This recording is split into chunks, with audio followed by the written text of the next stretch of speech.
Once upon a time, in a distant kingdom, lived a kind and gentle girl named Cinderella. She resided with her father, a successful merchant, and her stepmother, Madame Tremaine, who had two daughters from her first marriage, Anastasia and Drizella.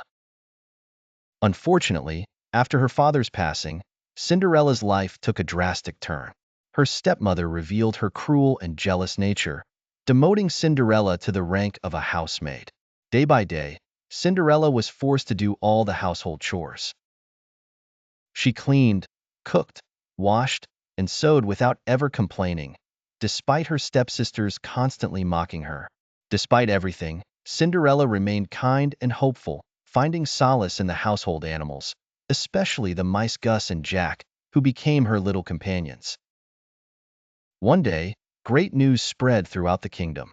The king was throwing a grand ball at the palace for his son, Prince Charming, so he could find a bride. All the young maidens in the kingdom were invited. Cinderella's stepsisters rejoiced and immediately began preparing, while Madame Tremaine decided to keep Cinderella at home to finish the work. Cinderella dreamed of going to the ball, but was left with no means to prepare. As she sat weeping in the garden, her fairy godmother appeared. With a wave of her wand, she transformed a pumpkin into a magnificent carriage, mice into horses, and Cinderella's rags into a stunning gown, complete with glass slippers.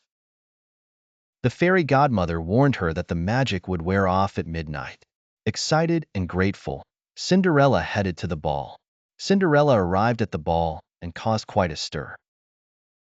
The prince, captivated by her beauty and grace, danced with her exclusively all evening.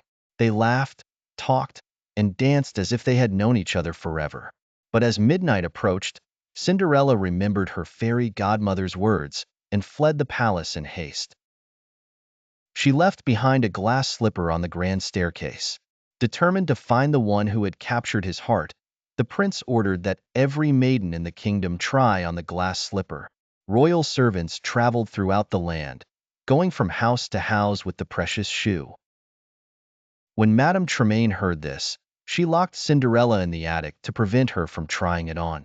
When the royal servants arrived at Madame Tremaine's house, Anastasia and Drizella tried on the slipper in vain.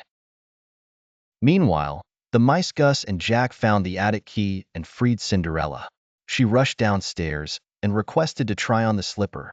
Furious, Madame Tremaine attempted to break it, but fortunately, Cinderella produced the other glass shoe from her pocket. She slipped it on, and it fit her perfectly. Cinderella was taken to the palace where she reunited with the prince. They married in a grand ceremony celebrated by the entire kingdom. Cinderella forgave her stepmother and stepsisters, allowing them to live in the palace under certain conditions. She and the prince lived happily ever after, ruling wisely. The end.